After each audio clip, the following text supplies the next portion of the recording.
இந்த வாரம் டாபிக் வந்து சஹஸ்ரார சக்கரத்தை பத்தி. சஹஸ்ரார சக்கரம் வளரும் பருவம் வந்து 17ல இருந்து 21 வயசு வரைக்கும். இப்ப வந்து சுய சிந்தனை, அதாவது குழந்தையில வளர்ச்சியை பிடிச்சி சில மனசுல சில இதெல்லாம் படியும்.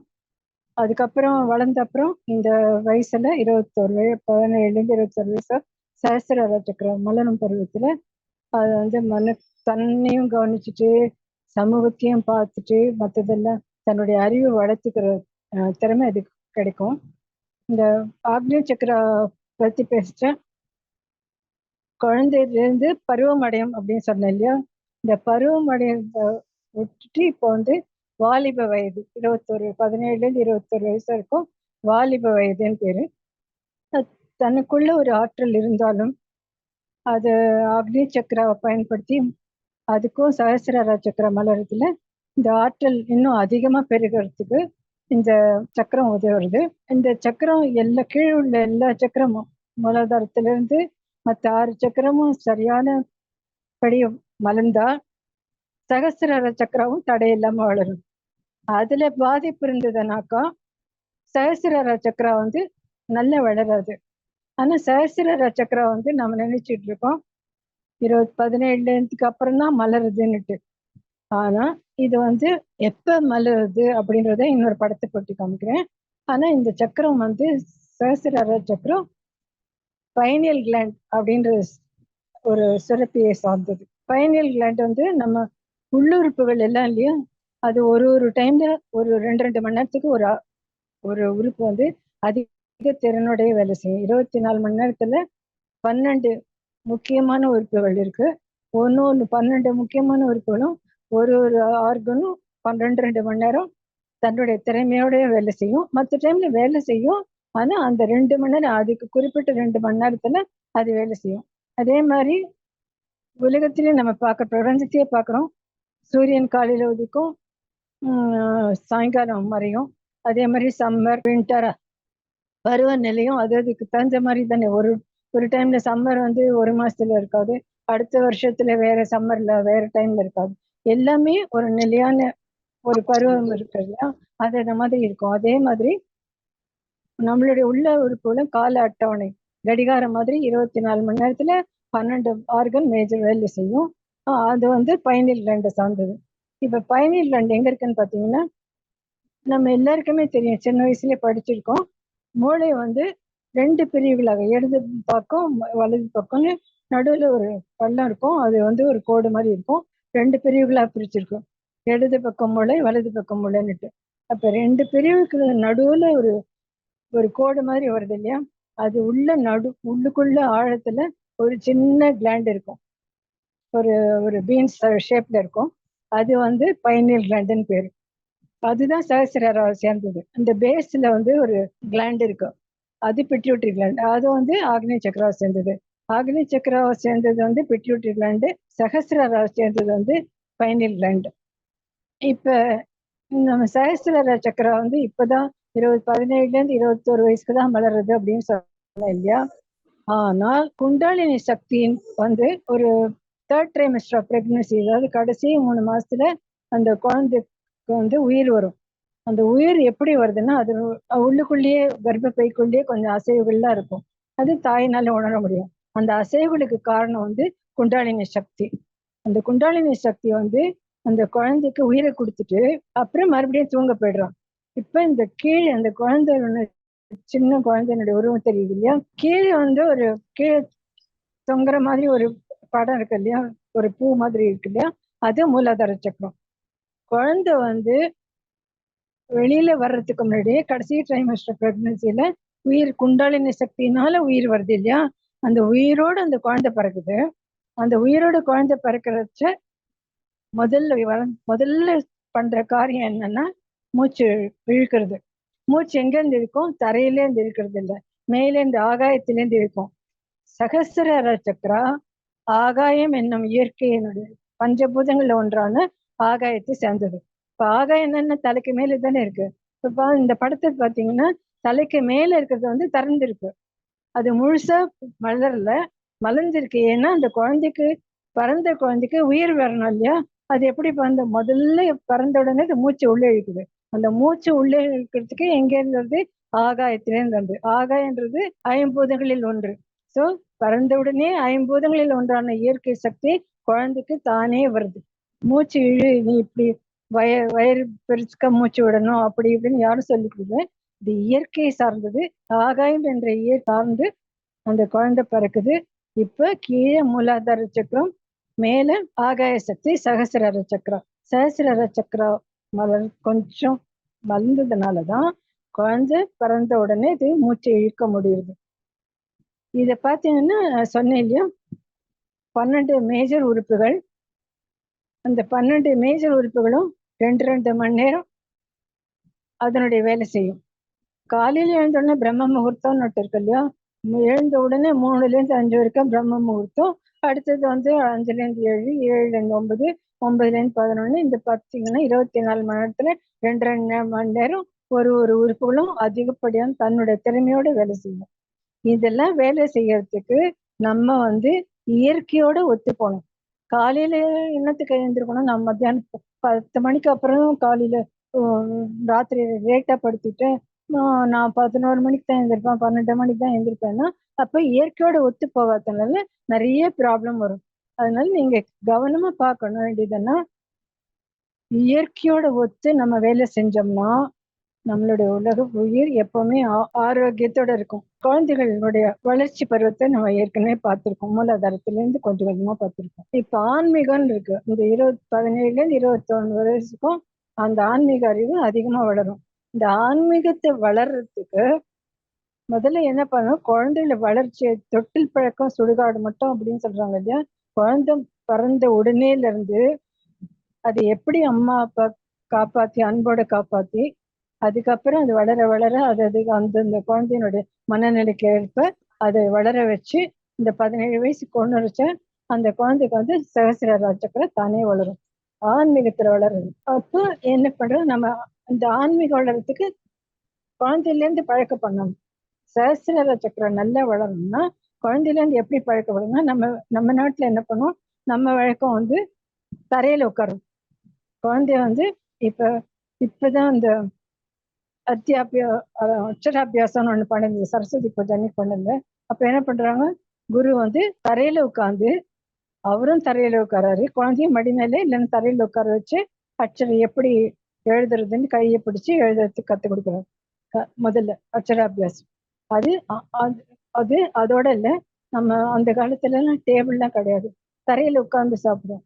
தரையில உட்கார வச்சு என்னன்னா, தரையில உட்கார வச்ச நம்மளுடைய கைகால் நம்மளுடைய மூட்டுகள் எல்லாம் நல்லா வேலை செய்வோம். அது பிசிக்கல்.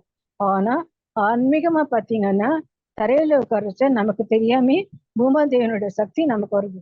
எங்க மூலாதார சக்கரம் கீழ்ப்பக்கம் நோக்கி இருக்கு இல்லையா, அந்த மூலாதார சக்கரா வழியாக பூமாதேவியனுடைய சக்தி மூலாதாரத்துக்கு போய் குண்டாலினி சக்தி நிறைய இன்னும் மேலே மேலே ஏறுறதுக்கு வழி உண்டு. அதோட இல்ல, நம்ம பூஜை பண்றச்சும் தரையில உட்காந்துதான் பண்ணணும்.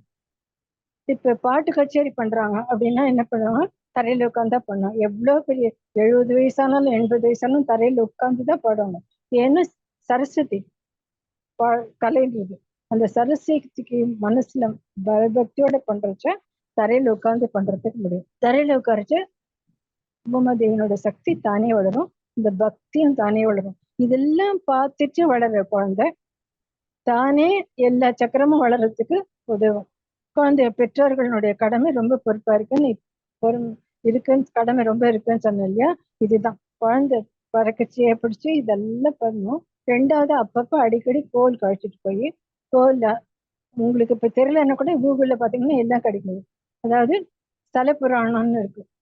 எந்த கோவில் எந்த சுவாமியை பிரதிஷ்டை பண்ணியிருக்காங்க, அதனுடைய வரலாறு என்ன, இதெல்லாம் இப்ப கூகுள்ல நம்ம கஷ்டப்பட்டு தெரியலன்னா கூட இப்ப கஷ்டப்படாம கத்துக்கிறதுக்கு முடியும். அதே மாதிரி மன சாந்த வழியில வளர்றதுக்கு இந்த விசுத்த சக்கர வளரும் பருவத்துல நம்ம என்ன பண்றோம்? குழந்தைகளுக்கு அந்த தியானம் சொல்லி கொடுக்கணும். அப்புறம் மந்திரம் உபதேசம் மந்திரம் சொல்லி கொடுத்து ரொம்ப பண்ணி வச்சு அவங்களே கத்துக்கிறாங்க. அந்த பேசும் திறன் வளர்ந்து அது அடுத்த சக்கர வளர்ச்சி, ஆக்னிய சக்கர வளர்ச்சி, 3வது கண் வழியாக தானே அந்த அறிவை வளர்த்துக்கிறதுக்கு சக்தி இருக்கு.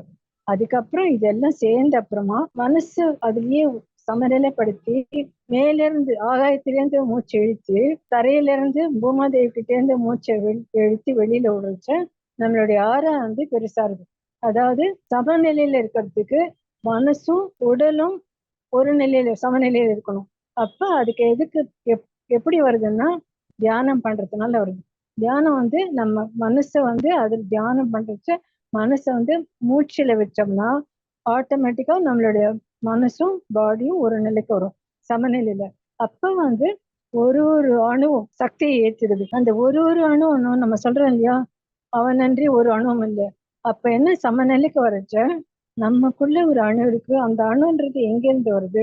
அது நான்ன்றது வந்து அகம்பாவம் போயிட்டு கடவுள்கிட்டேருந்து வர எனர்ஜியை நம்ம இழுத்துக்கிட்டோம்னா நம்மளுடைய உள்ளே இருக்கிற சக்தியும் சக்தி, கடவுள் ஆகாயத்திலேருந்து வர்ற சக்தி, வெளியில விடுற சக்தியும் பூமாதேவி கிட்ட வர்ற சக்தி. அப்ப மனசும் பாடியும் ஒரு நிலைப்படும், சமநிலைப்படும். அப்ப வந்து நான்றது இல்லாம போறச்ச மற்றவங்க கிட்ட பேச்சு ஒரு அன்பா பழகி எதனா வேணும்னா எனக்கு தான் வேணும் உனக்கு தான் வேணும் அப்படின்னு இல்லாம விட்டு கொடுத்த மனப்பான்மை வந்து தானே வரும். அது இந்த டைம்ல வந்து தன்னுடைய மூளைக்கு எட்டாத ஒரு சக்தி ஏதோ இருக்கு அப்படின்றத அறியறதுக்கு தேடுது, மனசும் தேடும்.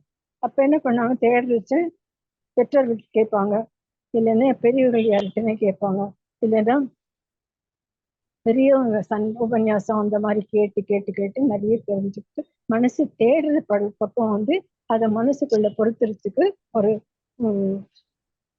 பருவம் இது. அப்புறம் தன்னால முடியாத தெய்வீக சக்தி அறிய முயற்சி. தன்னால முடியாத சக்தின்னா இது நம்மால முடியாது, எல்லாம் அவன் கையில அப்படின்னு டோட்டலா சரண்டர்ன்ற இல்லையா, நீ சரணாகதின்ற இல்லையா, சரணாகதின்னு யார்கிட்ட, நம்ம படைத்தவன் கிட்ட. நீதான் எல்லாம் அப்படின்னு சொல்லிட்டு நம்ம கடமையை பண்றோம், அதனுடைய பலன் வந்து கொடுக்கறத வந்து கடவுள்.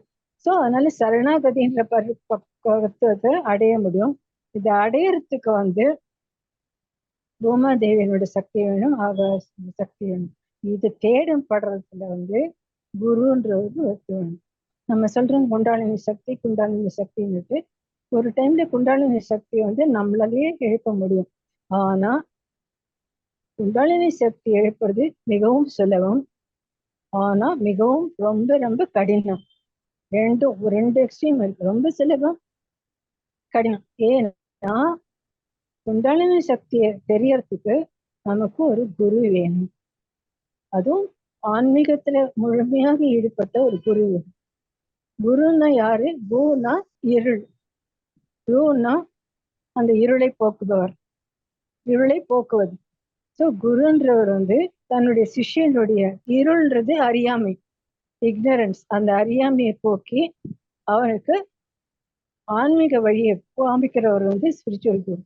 அந்த குரு வந்து நல்ல ஆன்மீகத்தில் ஈடுபட்டவராக இருக்கணும். அதுக்கு தான் என்ன சொல்றோம், what you preach you practice அப்படின்னு. நீங்க சொல்லி கொடுக்கறது வந்து நீங்க முதல்ல செய்யணும், அதுக்கப்புறம் தான் நீங்க அது கற்றுக் கொடுக்கணும் அப்படின்னு நமக்கு இங்கிலீஷ்ல ஒன்று இருக்கு இல்லையா, அதை கடைப்பிடிக்கிறது வந்து குருவார். இப்ப குண்டாலினி சக்தி அப்படின்னா என்னன்னு, குண்டாலினி சக்தி ஏழாவது வாரம் இது சொல்லிட்டு இருக்கு. குண்டாலினி சக்தின்னா குண்டம் அப்படின்னா ஒரு அகன்ற குண்டம், அதாவது நெருப்பு குண்டம். அது என்னன்னு தெரியல இல்லையா, ஆண் பெண் ரெண்டும் சேர்ந்த உருவம். ஆனா இது அப்படியே அந்த அர்த்தம் கிடையாது. ஆண் சக்தியும் பெண் சக்தியும் சேர்ந்தது, ரெண்டு பேருக்கும் பொதுவான சக்தி குண்டாலினி சக்தி. இது எங்க இருக்குன்னா டிப் ஆஃப் த பேக் போன்ல இருக்கு. நடுவில் எறும்பு கூடு இருக்கு இல்லையா, முதுகெலும்பு இருக்கு இல்லையா, அதனுடைய டிப்புல வந்து சக்தி வந்து ஒரு பாம்பினுடைய சுருண்ட பாம்பினுடைய உறங்கிட்டு இருக்கோம். இந்த சக்தியை எழுப்புறதுக்கு உங்களுக்கு நல்ல குரு வேணும். யார் குருன்னு இப்ப சொல்லியிருக்கு. இந்த சக்தியை எழுப்புறதுக்கு குருவை தேடினீங்கன்னா அவங்க வந்து கற்றுக் கொடுப்பாங்க. ஆனா அந்த சிலர் வந்து அந்த எழுப்பி சகசிரர்களை கொண்டு நிறுத்துருவாங்க. எழுப்புறதுன்னா முதல்ல மூலாதார சக்கரம், அதுல இருந்து பேக் சுவாதிஷ்டானா ஸ்பைனல் கார்டு இருக்கு, சுஷும்னா நாடி, அது வழியா ஒரு சக்கரமா போய் சகசிரார சக்கரம். நம்மளுடைய கல்ச்சர் பழக்கப்படி நம்ம என்ன சொல்றோம், சக்தின்றது வந்து சிவனுடைய ஒரு பாகம். இப்ப சகசிரார சக்கரம் வந்து ஏன் அதுக்கு பேர் என்ன, 1000 இதழ்களுடைய தாமரை போன்ற வடிவம் முடியுது, அதனால சகசிரார சக்கரம் சொல்றோம் இது. ஆனா இந்த சகசிரார சக்கரால போய் இந்த சக்தி போய் சேரிச்ச குண்டாலினி சக்தி, நம்ம அதை குண்டாலினி சக்தி அது மேல எழுப்பி சகசிரார சக்கரம் போறச்ச சிவனும் சக்தியும் ஒன்றாக இணைகிறார்கள். புரியுதா? இப்ப சிவனும் சக்தியும் ஒன்றாக அந்த இடத்துல நின்று ஆடினா சிவதாண்டவம் கேள்விப்பட்டிருக்கோம் இல்லையா? சிவனுக்கு ஒரு பாதி சக்தி, சிவனு சக்தியும் சேர்ந்து செலஸ்டியல் டான்ஸ், அதாவது ஒரு நடனம் ஆடுவாங்க இல்லையா, அந்த சிவனுடைய நடனம் சிவதாண்டவம் தாண்டவம் சொல்றோம். அந்த சந்தோஷத்துல அவர் குதிச்சு ஆடிதான் எப்படி இருக்கும் நம்மளால தாங்க முடியாது. ஏன்னா ஒரு ஃபார் எக்ஸாம்பிள் ஒரு 25 வயசு பையன், 20 வயசு பையன், இந்த சகசிரார சக்கர ஒரு மலரும் பருவத்துல 17ல இருந்து 20 எக்ஸாம்பிள் கொடுக்குறேன். 18 வயசு 19 வயசுல இந்த சக்தியை எழுப்புறதுக்கு ஒரு குரு தேடி போறாரு. அந்த குரு வந்து அவைக்கணிக் சக்தியை எப்படி எழுப்புறதுன்னு கத்து கொடுக்குறாரு. சகசிரார சக்கர வரைக்கும் போய் நிற்கிறது. ஆனா அது மறுபடியும் 20 வயசு வரைக்கும் அந்த குண்டாலினி நினைச்சு உறங்கிக்கிட்டே இருக்கு. இப்ப திடீர்னு எழுப்பினா மெதுவா எழுப்பி எப்படி கொஞ்சம் கொஞ்சமா கொண்டு போய் அதுக்கு தகுந்த சக்கரத்துக்கு தகுந்த மந்திரம் எல்லாம் சொல்லி உபதேசிச்சு சகசிரார சக்கரம் கொண்டு போய் அங்க நிறுத்தினா சிவனும் சக்தியும் ஒன்னா சேர்ந்தாச்சு. இப்ப அது ரெண்டு சேர்ந்த அப்புறமா அந்த 20 வயசு 18 வயசு வரைக்கும் உறங்கிக்கிட்டு இருக்க பாம்பு கொண்டு போய் அங்க சேர்ந்து பாம்பு வடியில இருக்கிற சக்தியை கொண்டு சேர்த்தோம்னா அப்ப என்ன ஆகும், ஒரு ஒரு மனசுல வந்து குழப்பம் வரும். அதனால என்ன பண்ணணும், மறுபடியும் அந்த சக்தியை கொண்டு வந்து மறுபடியும் அந்த மூலாதாரத்துல உறங்க செய்யணும். இது செய்யலைன்னா மனக்குழப்பம் நிறைய ஆகும். அதனால குண்டாலினி சக்தி எழுப்பறிச்ச சரியான குரு வேணும். குண்டாலினி சக்தி எழுப்பிட்டு சிவனுடைய இருப்பிடமான சகசிராரில சேர்த்துட்டு மறுபடியும் மூலாதாரத்துல கொண்டு வந்து சேர்த்துடணும். எப்பப்ப உங்களுக்கு தியானம் பண்றீங்களோ அப்ப அந்த குரு மூலமா நீங்க கத்துக்கிட்டு உபயோகிச்சு அந்த மந்திரம் எல்லாம் சொல்லி மூலாதாரத்துல இருந்து சகசிரார கொண்டு போய் சகசிரால இருந்து மறுபடியும் மூலாதாரம் கொண்டு போய் அப்ப என்ன பண்ணும், உங்களுடைய எல்லா சக்கரமும் ரொம்ப அதிக சக்தி பெற்று உங்களுடைய உடல் மனம் ரெண்டும் சமநிலைக்கு வரும். ஆரோக்கியமாக இருக்கும். மற்ற தீய சக்தி ஒன்றும் உங்களை ஆறாக்குள்ள புகுந்து உங்களுக்கு ஒரு ப்ராப்ளம் வராது. அதனால குண்டாலினி சக்தி கத்துக்கிறது பத்தி எழுப்பணும்னா கரெக்டா குருவை பிடிங்க. குரு இல்லாம நீங்க இந்த குண்டாலினி சக்தி யாரும் எழுப்ப முடியாது. ஆனா குண்டாலினி சகசிரார சக்கரா வந்து எப்பவுமே அக்னி சக்கரனுடைய சேர்ந்துதான் வேலை செய்யும். அக்னி சக்கரா எல்லா சக்கராவுக்கும் கண்ட்ரோல் வச்சிருக்கு. ஆனா ஆக்னி சக்கரா கண்ட்ரோல் வச்சிருந்தப்ப சகசிரார சக்கரா கூட ஆக்னி சக்கரால கண்ட்ரோல்ல தான் இருக்கு. அதனாலதான் இந்த 3வது கண்ணுக்கு நம்ம என்ன பண்றோம், அது இருக்கிற இடத்துல இந்து வரல ஒரு நெத்தியில போட்டோ ஏதோ சந்தனமோ இல்லைன்னா சேக்ரட் விபூதியோ ஏதோ ஒண்ணு வச்சுக்கிறோம். இது வந்து ரெண்டு வேலை இருக்கு, ரெண்டு வேலை செய்யுது. ஏன்னா ஒண்ணு முகத்துக்கு அழகு, 2வது 3வது கண் வந்து தீய சக்தி உள்ள போகாது. 3வது கண் தீய சக்தி உள்ள போகாம நம்மளை பாதுகாக்கிறது. 2வது இந்த 3வது கண்ணால நம்ம மனசை நம்மளால அடக்க முடியும். எப்படின்னா நம்மளுடைய பாடி என்ன செய்ய சொல்றதோ, நான் வந்து நடக்கணும், நான் வந்து அங்க போகணும், நான் இந்த சினிமாக்கு போகணும், நான் இந்த இதுக்கு போகணும், அதுக்கு தான் போகணும் அப்படின்னு நம்ம மனசு என்ன சொல்றதோ, இல்லைன்னா இந்த பாட்டு தான் கேட்கணும், இந்த சினிமா தான் பார்க்கணும் அப்படின்னு ஒண்ணு நினைக்கிறோம் இல்லையா, அது நம்ம பாடி செய்யுது. ஆனா இந்த 3வது கண்ணு வேலை செய்யச்சு சகசிரார சக்கரம் அக்னி சக்கரம் இணைந்து வேலை செய்யும் போது ஆட்டோமேட்டிக்கா என்ன ஆகும், மனசு வந்து மனசு என்ன சொல்றதோ அதுதான் நம்ம செய்யும். அதாவது ஆக்னேய சக்கரம் வந்து 5 கண்ட்ரோல் வச்சிருக்கு இல்லையா, 5 வந்து உங்க கண்ட்ரோல்ல வந்துடுது. அப்ப 5 வந்து உங்களுடைய உள் மனதை வந்து உணர்ச்சி பெற செய்யுது. அதிக சக்தி இந்த உள் மனசு வந்து உங்களை வந்து இது பண்ணாத, இதை பண்ணு, இதை பண்ணு, அதை பண்ணு அப்படின்னு சொல்லும். அப்போ 5 நீங்க அடக்கணுமே தவிர அது உங்களை அடக்கக்கூடாது. இந்த அடக்கிறதுனால என்ன ஆகும், உங்களோட சக்தி நல்ல பெருகும். நீங்க வந்து உங்க மனசு வந்து உங்க கண்ட்ரோல்ல இருக்கும். இந்த மனசு கண்ட்ரோல்ல இருந்தா ஆட்டோமேட்டிக்கலி சகஸ்ரார சக்கரம் இன்னும் பவர்ஃபுல் ஆகும். இந்த பிரபஞ்ச சக்தியை வந்து அறியறதுக்கு இல்லைன்னா குண்டலினி சக்தியை எழுப்புறதுக்கு சில பேர் வந்து பண்றாங்க. ஒரு யாரையும் தப்பா சொல்லல, நானு சரியான குரு வேணும். ஒரு குரு கிட்ட வந்து யார்கிட்டயும் ஒரு பையன் வந்து போய் கத்துக்கிட்டான். 7 நாள் அவர்கிட்ட வந்து ஏதோ கத்துக்கிட்டு வந்திருக்கான். அவர் என்ன சொல்லியிருக்காரு, "ஏய், இந்த மாதிரி நீ பண்ணியான்னு நீ வாழ்க்கையில சந்தோஷமா இருக்கலாம் அப்படின்னு சொல்லி அனுப்பிச்சிட்டு இருக்காரு. இந்த வந்து கத்துட்டு வந்து தன்னுடைய க்ளோஸ் ஃப்ரெண்டு அவர்கிட்ட வந்து என்ன பண்ணியிருக்கான், டேய் நம்ம சந்தோஷமா இருக்கலாம், நான் கத்து இந்த தியானத்தை நீயும் பண்ணு என்படுவே அப்படின்னு சொல்லியிருக்கேன். அப்ப இந்த பையன் என்ன பண்ணியிருக்கான், எஸ் நான் கத்துக்கிறேன் அப்படின்னு சொல்லிட்டு கத்துட்டு இருக்கான். கத்துட்டு அப்புறம் இவன் கத்துண்டவன் என்ன பண்ணியிருக்கான், அந்த பையனோடய கூடவே போய் போய் ஃப்ரெண்டோடய கூட போய் போய் தானும் தியானம் பண்றேன்னு சொல்லிட்டு குண்டலினி சக்தி எழுப்பியிருக்கேன் நான் எனக்கு இந்த மாதிரி சந்தோஷமா இருக்கலாம் அப்படின்னு சொல்லிட்டு என்ன பண்ணியிருக்கான், ஏதோ ஒரு தியானத்தை கத்து கொடுத்துட்டு அந்த தலைக்கு ஏறுற வரைக்கும் என்னமோ பண்ணியிருக்கான். இந்த பையன் என்ன பண்ணியிருக்கான், அதை கத்துக்கிட்டு சந்தோஷம்னா என்ன, வாழ்க்கையில சந்தோஷமா இருக்கிறதுன்னா பிடிக்கிறது இல்லைன்னா சினிமாக்கு போறது அந்த மாதிரி சாதாரண மனுஷன் இருக்கிறது இல்லையா, அந்த மாதிரி ஆன்மீகத்துல இல்லாம சாதாரண வாழ்க்கையை அனுபவிக்கிறதுக்கு சந்தோஷமா இருக்கிறதுக்கு எதை பண்ணுவோம் அந்த மாதிரி அப்படின்னு நினைச்சிட்டு என்னமோ பண்ணியிருக்கோம். இந்த மாதிரி பண்றச்சு அந்த 2 பேருக்கும் போய் குடிக்கிறது சிகரெட் பிடிக்கிறது தவறான முறையில மற்றவங்களோட பழகி இந்த மாதிரி கெட்ட பழக்கம் அத்தனையும் அந்த பையன் கத்துட்டு இருக்கான். மனசு குழம்பி அவங்க அம்மாவுக்கு என்ன பண்றதுன்னு தெரியல. அந்த டைம்ல என்கிட்ட கொண்டு வந்தாங்க. என்ன சொல்லியிருக்கான், எனக்கு தேடுதல் படம் இருந்தது, குரு வேண்டது, என் ஃப்ரெண்டு தான் கத்துக்கிட்டான்னுட்டு அவன் என்னமோ சொன்னான் சந்தோஷமா இருக்குன்னுட்டு எல்லா கெட்ட பழக்கமும் அவனுக்கு வந்தாச்சு. அந்த டைம்ல அவங்க அம்மா இந்த மாதிரி கெட்ட எழுத போறான்னுட்டு என்கிட்ட கொண்டு வந்துட்டு அவனுக்கு இந்த மாதிரி இல்லை இந்த மாதிரி இல்லைன்னுட்டு சொல்லிட்டு அடிக்கடி வருவான். இப்போ இன்னும் இருக்காரு, அவரு கடலூர்ல தான் இருக்காரு. அவர்கிட்ட இந்த மாதிரி பண்ணாத, அப்புறம் வேற மாதிரி கிளீன் பண்ணி அவருக்கே எனர்ஜைஸ் பண்ணி அவரே ரேக்கி கத்துட்டார். இந்த மாதிரி மனசு தடுமாற்றம் வரும். ஏன்னா அதுக்குதான் சொல்றேன் குரு வேணும் அப்படிங்கிறது. குரு இல்லாம குண்டாலினி சக்தி எழுப்ப முடியாது. அதுவும் சரியான குரு தேடுங்க. அவர்கிட்ட குண்டாலினி சக்தி கத்துட்டு நீங்க ஒழுங்கா நீங்க பண்ணுங்க. நீங்க குண்டாலினி சக்தியை பத்தி எனக்கு எழுப்புறதுக்கு தெரியும், நான் சக்கரா மெடிடேஷன் கத்துக்கிட்டேன்னுட்டு மற்றவங்களுக்கு நீங்க கத்து நீங்க மாஸ்டர் ஆகாம கத்து கொடுத்தீங்கன்னா அது தீய வழியில தான் போகும். அதனால கேர்ஃபுல்லா இருங்க. குண்டாலினி அதனாலதான் சொல்றேன், குண்டாலினி சக்தி எழுப்புறதும் ஈஸி, இன்னொன்னு வந்து எழுப்புறதும் கஷ்டம். 2 எக்ஸ்ட்ரீம் இருக்கு. இந்த மாதிரி ஈஸியா கத்து கொடுக்கறது வந்து நல்ல குரு கிட்ட ஆன்மீக குரு கிட்ட சேர்த்துனீங்கன்னா ஈஸி. ஆனா தவறான முறையில கத்துனீங்கன்னா குண்டாலினி சக்தி எழுப்ப முடியாது. ரொம்ப பிரச்சனை, மன பிரச்சனை எல்லாம் வரும்.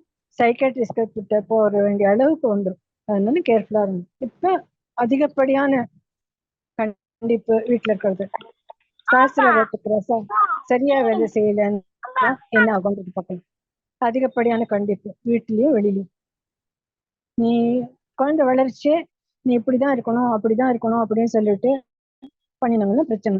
இப்ப இந்த ஒரு எக்ஸாம்பிள் சொன்னேன் இல்லையா, அதிகமாக கண்டி பண்ணிட்டு அவங்க வந்து அவங்க அம்மா வந்து ஒரு சமூகத்தை சேர்ந்தவங்க, அப்பா வேற ஒரு சமூகத்தை சேர்ந்தவங்க.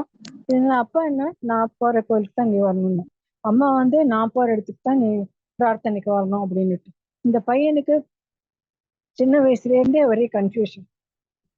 ஸ்கூல்ல போனாலும் கன்ஃபியூஷன். மனசு குழப்பத்திலேயே அப்படியே வளர்ந்து வளர்ந்து வளர்ந்து 20 வயசுக்கு சரியான நண்பர்கள் கிடைக்காம தவறான வழியில போறதுக்கு சான்ஸ் இருக்கு. வீட்டுல வந்து அம்மா வந்து நீ இப்படிதான் இருக்கணும், நான் போற இடத்துக்கு கோயிலுக்கு தான் நீ வரணும், அப்பா நான் போற இடத்துக்கு தான் பிரார்த்தனை பண்ற இடத்துக்கு தான் நீ வரணும் அப்படின்னு 2 பேரும் மாறி மாறி சொல்ல சொல்ல சொல்ல இந்த பையனுக்கு நிறைய குழப்பம் வந்துட்டு மனசு குழப்பத்திலேயே வந்துட்டு 20-25 வயசு வரைக்கும் இப்படியே தவறான பாதையில போறதுக்கு சான்சஸ் இருக்கு.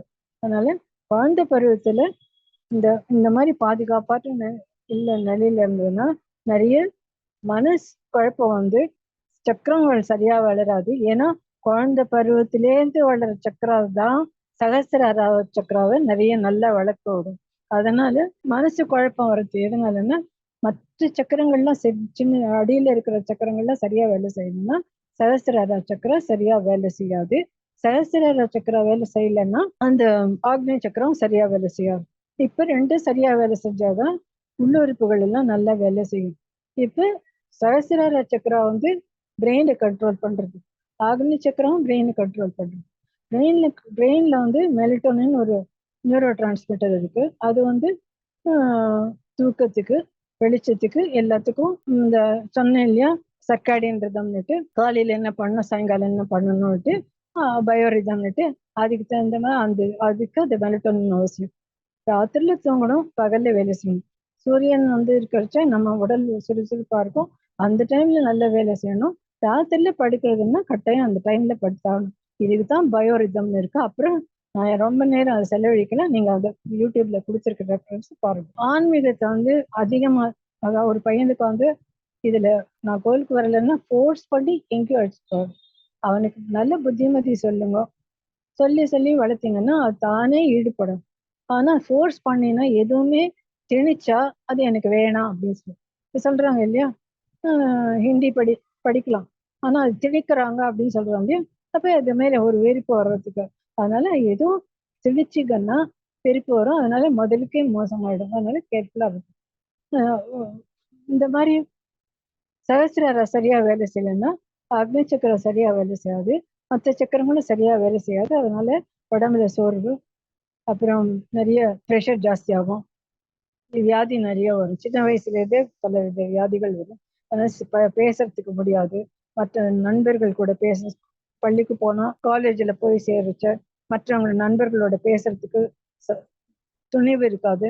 இல்லைன்னா ஒரு சங்கோஜப்பட்டுட்டு இன்ஃபீரியாரிட்டி காம்ப்ளெக்ஸ் டெவலப் பண்ணிட்டு மற்றவங்களோட பேச முடியணும். அதோட இல்லை, ஒரு மார்க்கும் நிறைய எடுக்க முடியாது, தன்னால படிக்க முடியாது அப்படின்ற ஒரு மனசுல பக்கம் வந்து தோணிச்சுன்னா காலேஜ்ல படிக்க முடியாது, நிறைய மார்க்கும் வாங்க முடியாது. அதனால ஓரளவுக்கு இருக்கும் ஆன்மீகம். ஆனா அபரிமிதமான ஆன்மீகம் இருக்கக்கூடாது.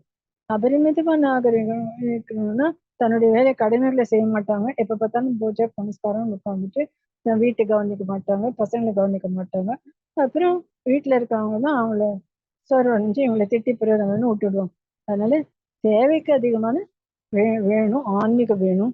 ஏன்னா நம்மளுடைய கலாச்சாரப்படி பக்தின்றது ரொம்ப முக்கியம். மனசு எப்படி வேணா இருக்கிறது ஒரு கலாச்சாரம், அது அமெரிக்கன் வே ஆஃப் லிவிங். நம்மளுடைய கலாச்சாரம் இப்படிதான் இருக்கணும், இந்த டைம்ல இப்படி பண்ணணும், இந்த டைம்ல இப்படி பண்ணணும். நம்மளுடைய கலாச்சாரம் இப்படிதான் இருக்கணும். எப்படி வேண்டாம் இருக்கிறது வேற, எப்படிதான் இருக்கணும்ன்றது வேற. அதனால சின்ன வயசுல ஆன்மீகத்துல இப்ப பாத்தீங்கன்னா சின்ன வயசுல ஒரு பையனுக்கு ஹிந்தி படிக்கணும்னு இருக்கு, சான்ஸ்கிரிட் படிக்கணும்னு இருக்கு. 5 வயசுல 6 வயசுல அவங்க வீட்டுல எல்லாரும் நிறைய ஸ்லோகம்லாம் சொல்லி சான்ஸ்கிரிட் தானே வருது. தமிழ் தாய் பாஷை, ஹிந்தி பக்கத்துல இருக்கவங்க கிட்ட கத்துக்கிறோம், எல்லாம் கத்துக்கிறோம்.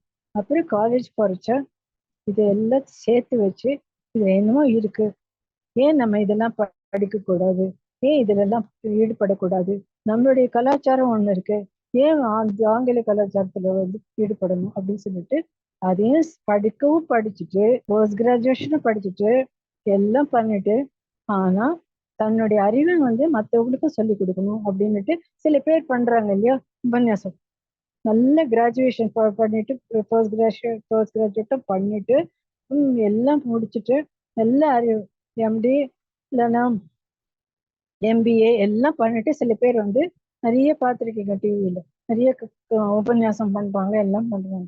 உபன்யாசம் பண்றச்சு இதான் தனக்கு வேண்டி தனக்கு தெரிஞ்சதை மற்றவங்களுக்கு சொல்றது. எப்படின்னா கதை மூலம் தான் சொல்றது. ராமாயணம்னு எடுத்தீங்கன்னா அதை ஒரு 15 நாள் 20 நாள் 30 நாள் அப்படின்னு சொல்லிட்டு கொஞ்சம் கொஞ்சமா மக்களை வந்து மற்ற கல்ச்சரை கற்றுக்காதுங்க, நம்மளுடைய கல்ச்சர் நம்மளுடைய கலாச்சாரத்துல இதெல்லாம் இருக்கு அப்படின்றதுக்கு. அது ஆன்மீகத்துல நிறைய ஈடுபாடு. அது எப்படின்னா குழந்தையில இருந்தே வளர்ந்து வளர்ந்து வளர்ந்து 17 வயசு 25 சகசிரார சக்கரம் வரைச்ச தன்னுடைய மனசை முழுக்க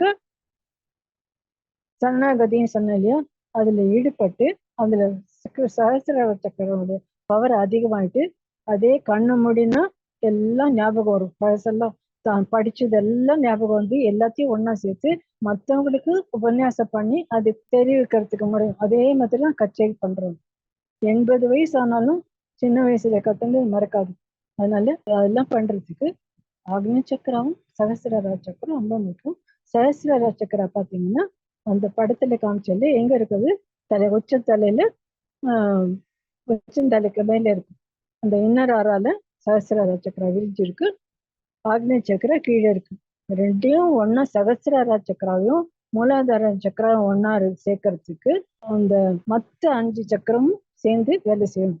மத்த 5 சக்கரமும் பாதை, அந்த மத்த 5 சக்கரம் இதுக்கு மூலாதார சக்கரம் சகசிரார சக்கராவுக்கு நடுவில் அந்த மத்த 5 சக்கரம் இல்லையா, அதெல்லாம் திறம்பட வேலை செய்யணும்னா குழந்தை பறக்கச்சியை பிடிச்சு கொஞ்சம் கொஞ்சமா அந்த வளரும் பருவத்துக்கு அதனுடைய கேரக்டர் தகுந்த மாதிரி பெற்றோர்களும் ஆசிரியர்களும் சுற்றுத்தாரும் நல்லபடியா வளர்த்தாங்கன்னா சகசிரார சக்கரம் நல்ல வளரும், மனசுல குழப்பம் இல்லாம வளரும். இது பெற்றோர்களுடைய கடமை, ஆசிரியர்களுடைய கடமை, சமுதாயத்தினுடைய கடமை. ஆனா அந்த பையன் அந்த வாலிப பருவத்தை அடைஞ்ச பொண்ணும் பிள்ளையும் அவங்களுடைய கடமையும் உண்டு. அவங்களோட தன்னுடைய அறிவை வளர்க்கறதுக்கு தான் முயற்சி பண்ணா சகசிரார சக்கரம் தானே வளரும். அதுக்கு தியானம் ரொம்ப முக்கியம். தியானம்ன்றது என்ன, தனக்குள்ள இருக்கிற சக்தியை அறிஞ்சு கொள்றது. தனக்குள்ள சக்தி எப்படின்னா கண்ணை மூடிட்டு தன்னுடைய மூச்சு வேலை மட்டும் மனசு இருந்தா தானே தனக்குள்ள இருக்கிற சக்தி அனுபவிப்பாங்க. அதாவது ஜீவன் நாடின்றது, அந்த ஜீவனோட கடவுள்கிட்ட இருக்கிற கடவுளாலதான் நம்ம உயிரோட வந்திருக்கோம். அவருடைய சக்தியை நமக்குள்ள இருக்குது அது தெரிஞ்சுக்கலாம். அப்ப தியானம்ன்றது ரொம்ப முக்கியம். தியானத்தினால மூலாதார சக்கரம் நிறைய சக்தி பெறுறது, அதிகம் வேறும் பலம் படுறது. அப்போ பூமாதேவி கிட்ட நிறைய சக்தி எடுத்துட்டு மூச்சு மேலேயே மனசு இருந்ததுன்னா மனசுக்கு ஆகாயத்திலேருந்து சக்தி வருது. 2 சக்தியும் ஒன்னா சேர்ந்தா உங்களை யாரும் ஒன்றும் பண்ண முடியாது, உங்களுடைய பவர் அதிகமாகும். நம்ம இந்த குழந்தைகளோட இந்த பருவத்துல பவர் நிறைய கிடைச்சதுன்னா அவங்களுடைய எதிர்காலம் ரொம்ப திறம்பட இருக்கும். அதாவது இந்த ஸ்டேஜ் வரைக்கும் 21 வயசுக்கும் கொஞ்சம் கொஞ்சமா படிப்படியா வளர வளர வளர வளர வளர வளர அந்த சகசிரார திறம்பட வேலை செய்யறது. அடுத்தது என்ன ஸ்டெப், இப்ப என்ன இந்த 21 வயசுக்கெல்லாம் காலேஜ் முடிச்சிருப்பாங்க, இல்லை காலேஜ்ல இருப்பாங்க. அந்த டைம்ல அடுத்தது என்ன ஸ்டெப், வேலைக்கு போறதா, இல்லை மேல் படிப்பு படிக்கிறதா, இல்லைன்னா இன்னும் கொஞ்சம் நம்மளுடைய நாலேஜ் வளர்த்துக்கிறதுக்கு வேற எதனா தேடி குறுக்கிட்டு போகலாமா, இதெல்லாம் பிளான் பண்றதுக்கு இந்த மூளை வேலை செய்யும். சகசிரார சக்கரம் உபயோகம். ஆனா இவ்வளவு சொல்றதே தவிர இந்த 21 வயசு வரைக்கும் ஒரு பக்குவத்தை அடையுது. ஆனா முதிர்ச்சி அடையறதுக்கு இன்னும் கொஞ்சம் வெயிட் பண்ணி வேலை செஞ்சு மற்றவங்களோட பழகி உலக சமுதாயத்துல என்ன நடக்குது அப்படின்னு நினைச்சிட்டு அதெல்லாம் பார்த்தாக்கா கொஞ்சம் கொஞ்சமா அதுக்கு அதான் எக்ஸ்பீரியன்ஸ்ன்றது. தனக்கு அறிவு வளர்ந்தாச்சு, எக்ஸ்பீரியன்ஸ் வேணும் இல்லையா, அதுக்கு வெளியில போய் வேலை செஞ்சு இல்லைன்னா மேல படிச்சு அதெல்லாம் பண்றச்ச இன்னும் அறிவு இன்னும் கொஞ்சம் முந்திரிமா தவிர இப்ப வரைக்கும் ஒரு அளவு வளர்ந்துருக்கு. இதனால நீங்க என்ன தெரிஞ்சுக்கலாமா, பிறந்ததுல இருந்து அம்மா அப்பா கூட அக்கா தங்க, அதுக்கப்புறம் வளர வளர ஸ்கூல், அதுக்கப்புறம் காலேஜ், 21 வயசு வரைக்கும் சகசிரார சக்கரம் முழுமை வளர வரைக்கும் 21 வயசுக்கு நீங்க என்ன பண்றோம், அம்மா அப்பாவுடைய கண்ட்ரோல்ல இருக்கீங்க, காலேஜ்ல இருக்கீங்க. புரியுதா?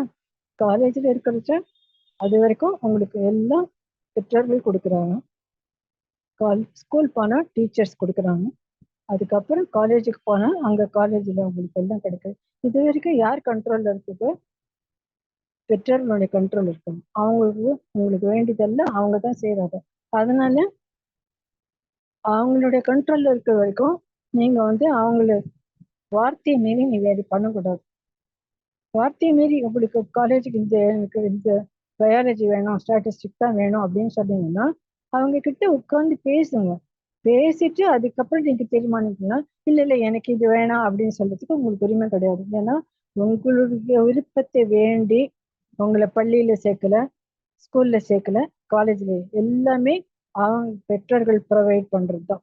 அதனால 21 வயசு வரைக்கும் பெற்றோர்களுடைய கண்ட்ரோல்ல இருக்குங்க. அதுக்கப்புறம் நீங்களா வேலைக்கு போறதோ அதுக்கப்புறம் என்ன பண்ணுங்க, அதுக்கப்புறம் உங்களுடைய விருப்பம். ஆனா இது வரைக்கும் நல்லா வளர்ந்துட்டு இருக்குன்னா உங்க வந்து உங்களை யாரும் பிரெயின் வாஷ் பண்ண முடியாது, கெட்ட வழியில கொண்டு போக முடியாது, நீங்க எதுக்கும் அடிக்ஷன் ஆக முடியாது. இதெல்லாம் தெரிஞ்சுக்கணும்.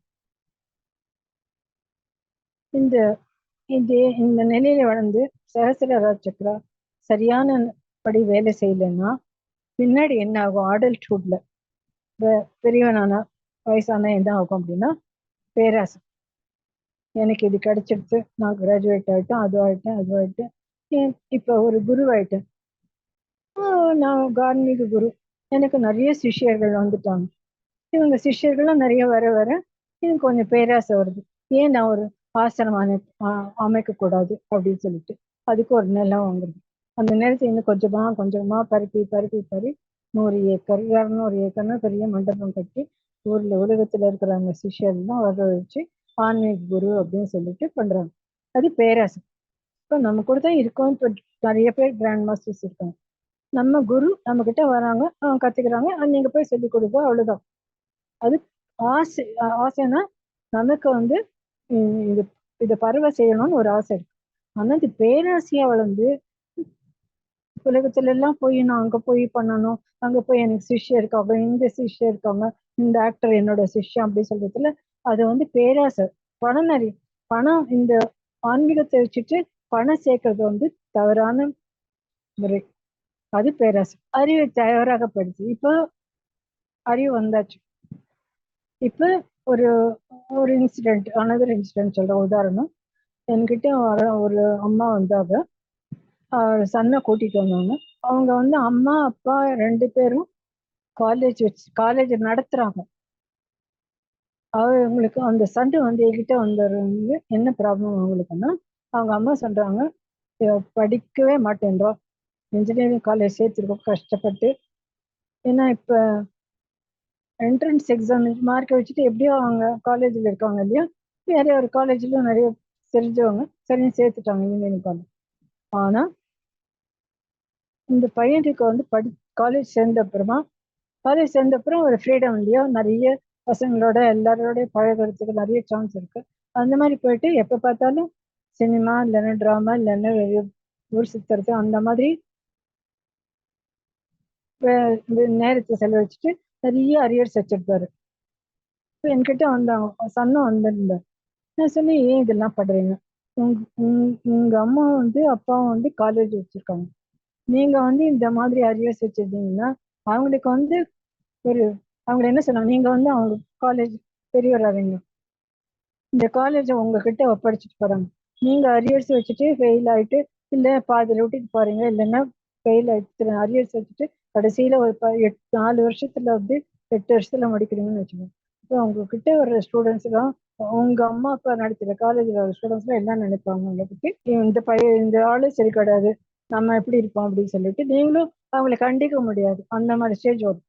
அதனால படிக்கிற டைம் வரைக்கும் ஃபுல் கவனமும் அதுல இருந்ததுன்னா தவறான வழிக்கு போக முடியாது. அறிவை சரியான வழியில பயன்படுத்தும்.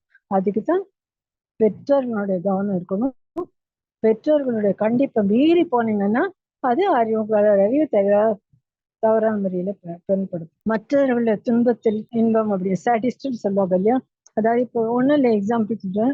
காலேஜில் ரேகிங்னு இருக்கு. சீனியர்ஸ் வந்து ஜூனியர்ஸை வந்து காலேஜ் சேர்ந்த உடனே ரேக் பண்ணுவாங்க. ரேக் பண்ண சில பசங்க வந்து சரின்னு போயிடுவாங்க, இது அப்புறம் ஃப்ரெண்ட்லி ஆயிடலாம் அப்படின்னு சொல்லிட்டு. சில பசங்க வந்து என்னால பொறுக்க முடியாது, அழுதுட்டு போவாங்க. இவன் அழுதுட்டு போனான்னா அவன் மற்றவங்க இன்னும் கேலி பண்ணிட்டு அதிகமா பண்ணுவான். சில பசங்களை ரொம்ப தாங்க முடியாம என்ன பண்ணுவாங்க, அம்மா அப்பா கிட்டே சொல்லி அழ முடியாது, காலேஜ் சேர்த்திருக்க பரவாயில்ல சரியா போயிடுவாங்க. ஆனா இந்த பொண்ணுக்கோ பையனுக்கோ பொறுக்க முடியாம தற்கொலை கூட முயற்சிருக்காங்க, ஆயிருக்கு. இதுவும் இன்னும் மீறி போய் உங்களுக்கு ஞாபகம் இருக்கும் ஒரு இன்சிடென்ட். ஒரு காலேஜ் பையன் அனாட்டமி என்ன தெரியும், உடல்ல இருக்கிற பாகம்லாம் என்ன தெரியும், ஒரு தன்னுடைய சோம்பேட்டியை கொலை பண்ணிட்டு துண்டு துண்டு துண்டு துண்டா வெட்டி மூட்டை கட்டி ரயில்வே ஸ்டேஷன்ல போட்டிருக்கோம். 2 பேரும் நல்ல ஃபேமிலியில வந்தவங்க. இது நடந்திருக்கு. உங்களுக்கு ஞாபகம் இருக்கும், ஒரு 15 வருஷத்துக்கு முன்னாடியே மேற்கொண்டு இருக்கு. இதெல்லாம் தவிர, அதாவது ஸ்டாடிஸ் மற்றவங்களுக்கு துன்பம் கொடுத்து தான் அதுல இன்பம் அடையிறது வந்து ஒரு சகசிர சக்கரம் வந்து தவறான முறையில பழகினதுனால இது வருது. இப்ப சரியான முறையில தியானம் பண்ணல, குரு சரியான முறையில கத்து கொடுக்கல அப்படின்னா மனசும் உடலும் ஒன்றிடாது. இப்ப தியானம் இப்ப இந்த சனிக்கிழமை கூட பௌர்ணமி தியானம் கத்து நம்ம வழக்கமா பண்றது உண்டு. அப்ப மனசும் உடலும் எப்படி ஒன்றிணையணும் அப்படின்றத நம்ம சொல்லி கொடுக்குறோம். வழக்கமா நம்ம பண்றோம், எல்லாரும் பண்றோம். ஸோ மனசு ஒரு இடம், பாடி ஒரு இடம். அதாவது பாடி நான் உட்கார்ந்துருக்கேன், என்னுடைய மனசு எங்கேயோ போகுது. நான் இங்க உட்கார்ந்துருக்கேன், எதிர்க்க டிவி இருக்கு, அதை பார்த்துட்டு போய் கண்ணு மட்டும் கையில இருக்கிற புக்ல மட்டும் இருக்கும். அதாவது மனசு எங்கேயோ இருக்கும், குரங்கு மாதிரி தாவும். மனசு ஒரு குரங்கு, பாடி ஒரு இடம் இருக்கும், மனசு இங்க இருந்து அவங்க குரங்கு மாதிரி தாவும். ஆனா இந்த தியானத்தினால இந்த மனசை ஒரு வழியை அடக்கிறதுனால அது குரங்கு அனுமார் ஆயிடும். அனுமார் என்ன, ராமநாமத்தை தவிர வேற ஒண்ணும் ஜபிக்க மாட்டார். அது தவிர வேற ஒண்ணுமே கிடையாது. அந்த மாதிரி இந்த மூச்சுல மட்டும் இருக்கும். மனசும் பாடியும் ஒருங்கிடையாம இருக்கிறச்ச அந்த தியானம் சரியாவ பண்ணாம வேற வேற மனசு அலையோட்ட மனசு என்ன சொல்றதோ அந்த பாடி பண்ற மாதிரி நம்ம பண்றதுனால ஒருங்கிணைப்பு இருக்காது. அதனால தவறான முறையில போறதுக்கு நிறைய சான்சஸ் இருக்கு. அதனால மனசு அமைதி இந்த சரியான முறையில அறிவு உபயோகப்படுத்தலைன்னா, அதாவது அம்மா இப்படி சொல்றாங்க, அப்பா இப்படி சொல்றாங்க அப்படின்னு மனசுல எது யார் சொல்றது சரி, இவங்க சொல்றது கரெக்டா, அவங்க சொல்றது கரெக்டா அப்படின்னு சொல்லிட்டு மனசுல ஒரு குழப்பம் உண்டு. மனசு அமைதியின்மை இதெல்லாம் போகும். இப்ப நீங்க பாத்தீங்கன்னா இது வரைக்கும் பிறந்த குழந்தை மூலாதாரம், அதுக்கப்புறம் சுவாதிஷ்டானா ஆரஞ்சு கலர், அதுக்கப்புறம் மணிப்புர சக்கரம் எல்லோ கலர், கிரீன் கலர் அன்னஹாத்த சக்கரம், விஷுத்தி சக்கரம் ப்ளூ, அப்புறம் ஆக்னி சக்கரம் இண்டிகோ கலர், சஹசிரார சக்கரம் வயலட் கலர். இந்த வயலட்ல இருந்து ரெட்டுக்கு வந்தீங்கன்னா என்ன ஆகும், எது ஞாபகப்படுத்துறது, நம்ம வானவில் இருக்கோம் இல்லையா, வானவிலுடைய கலர் என்ன, 7 கலர் பிஆர்னு நம்ம அப்ரிவேஷன் சொல்றோம். வயலட்ல இருந்து ரெட் வரைக்கும் அதே ஆர்டர்ல இந்த சக்கரத்துல கலர் வந்திருக்கு. வயலட்டு, இண்டிகோ, மேல இருக்கிறது சஹசிரார சக்கரம் வயலட்டு, வானவில் கலர் முதல் கலர், அப்புறம் இண்டிகோ, அப்புறம் ப்ளூ, அப்புறம் கிரீன், எல்லோ, ஆரஞ்சு, ரெட். இப்போ வானவில்றது இயற்கையில தோன்றது, அதே வானவிலுடைய 7 கலரும் நம்ம சக்கரத்துல இருக்கு. அதாவது நானும் இயற்கையும் வேறு வேறு அல்ல. என்னை படைத்த கடவுள் இயற்கையிலேயே என்னை படைச்சிருக்காரு. இந்த இயற்கையில எல்லாத்துக்கும் சக்தி இருக்கு, அந்த சக்தி எனக்குள்ள இருக்கு. இந்த ஆத்ம ஞானம்ன்றது இந்த வானவில பார்த்தாலே உங்களுக்கு தெரியும். கடவுள் படைப்பிச்ச கடவுள் எல்லா ஆர்கனையும் கொடுத்துட்டு, அவருக்கு நமக்கு ஒரு உருவத்தையும் கொடுத்துட்டு, உள்ளூருக்குள்ளையும் கொடுத்துட்டு, சக்தின்னு ஒண்ணு கொடுத்துருக்காரு. இந்த சக்தின்ற வார்த்தை நம்ம இங்கிலீஷ்ல டிரான்ஸ்லேட் பண்ண என்ன ஆகும், எனர்ஜி. எனர்ஜி பார்த்தீங்கன்னா நிறைய வெரைட்டி ஆஃப் எனர்ஜி இருக்கு. ஆனால் இந்த இங்கிலீஷ்ல எனர்ஜி இருக்கு. இங்கிலீஷ்ல சக்தின்ற ஒரு வேர்டு கிடையாது, ஞாபகம் வச்சுக்கோங்க. சக்தின்ற வார்த்தை நம்மளுடைய கலாச்சாரத்தில் தான் இருக்கு, இந்திய கலாச்சாரத்தில் தான் இருக்கு. அதனால இந்த சக்தி நமக்கு உள்ளுக்குள்ளேயே இருக்கு. அதாவது குண்டாலினி சக்தி அலின்றது ஆண் பெண் சக்தி. ஆண்களுக்கு மட்டும் குண்டாலினி சக்தி கிடையாது, பெண்களுக்கு சக்தின்றது பெண்மை உருவம், சக்தின்றது பெண்மை. அந்த அந்த அலின்றது ஆண் பெண் சக்தி அப்படின்றது. அதாவது ஆணுக்கும் பெண்ணுக்கும் குண்டாலினி சக்தி உண்டு. இந்த சக்தின்றது common for both men and women. இதை தெரிஞ்சுனீங்கன்னா குண்டாலினி சக்தி மெதுவா மேலே எடுத்துட்டு போய் சகசிரால சேர்க்கிறது. குண்டாலினி சக்தி பெண் சக்தி, சிவன் ஆண் சக்தி.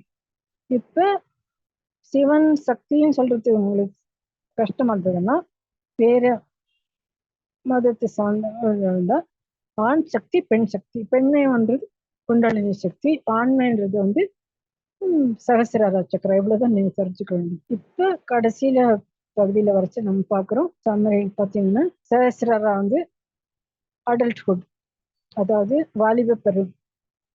முழுசா மனுஷன் ஆயிடல, பெரியவன் ஆயிடல, வாலிப பருவம். அது வந்து அட்டாச்மெண்ட் இருக்கு. ஒரு குணம். ஆக்னேய சக்கரம் அடோலசன்ஸ் பருவம் அடையிறது.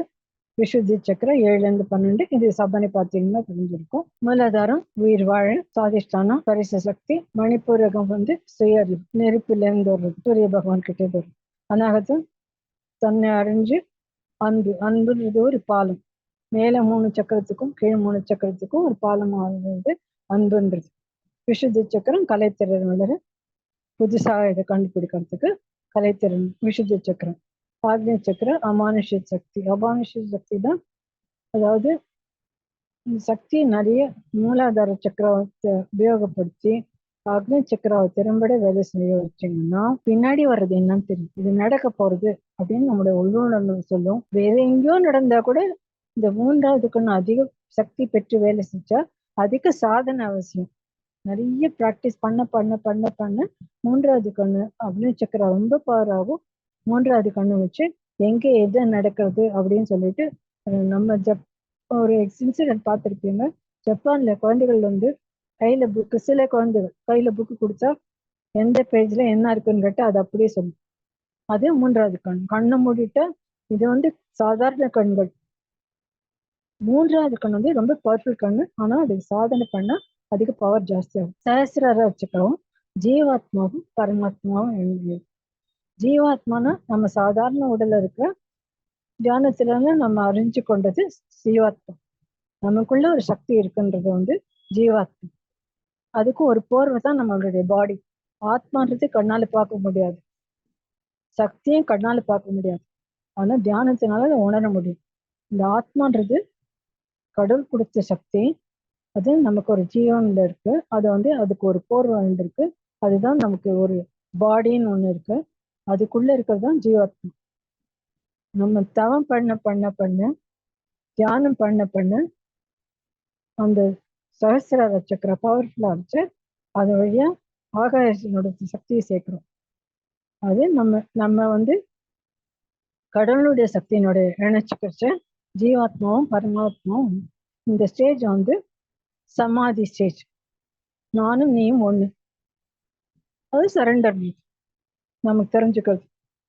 இந்த ஸ்டேஜ் வந்து சமாதி அப்படின்னாங்க. கடவுளுடைய இணையதுன்ற சக்தி அந்த சமாதி, இல்லைன்னா நிர்வாணம். நான் ஒன்றும் இல்லை அப்படின்றது. நிர்வாணன்றது எனக்கு ஒன்றும் கிடையாது, நீ தான் எல்லாம் அப்படின்றது டோட்டலா சரண்டர் ஆகிறதுக்கு. இந்த இது வரைக்கும் நான் பௌர்ணமி மெடிடேஷன் வந்து சக்கராவை பத்தி ஒண்ணுமே சொல்லாம வெறும் ஆரா பாடி அப்படிதான் சொல்லி கொடுத்துருக்கேன். இது வரைக்கும் முடிஞ்சது. யாருன்னா கேள்வி கேட்கணும்னு கேளுங்க, இல்லை எதனா சொல்லணும்னா சொல்லணும். ரொம்ப நன்றி. நல்லா கவர் பண்ணு. Thank you doctor. தேங்க்யூ. கொஸ்டின் என்ன? Which element is connected to each chakra, ma'am, from Bhuvaneshwari, ma'am? மூலாதார நிலம், நீர் வந்து சுவாதிஷ்டானம். ஒவ்வொரு வாரம் சிலிண்டே மணிப்புர சக்கரா நெருப்பு. அதுக்கு அடுத்தது வாயு அநாகத சக்கரா. கடைசி 3 வந்து விசுத்த ஆக்ஞா அண்ட் சஹஸ்ரார சக்கரம் ஆகாயம். Thank you madam. ஓகே, நன்றி. நான் தான் உங்களுக்கு எல்லாருக்கும் தேங்க்ஸ் சொல்லணும். Thanks to all of you. All the best. Thank you madam. Thank you Thank you so much, ma'am. Thank you, madam. Okay, all the best.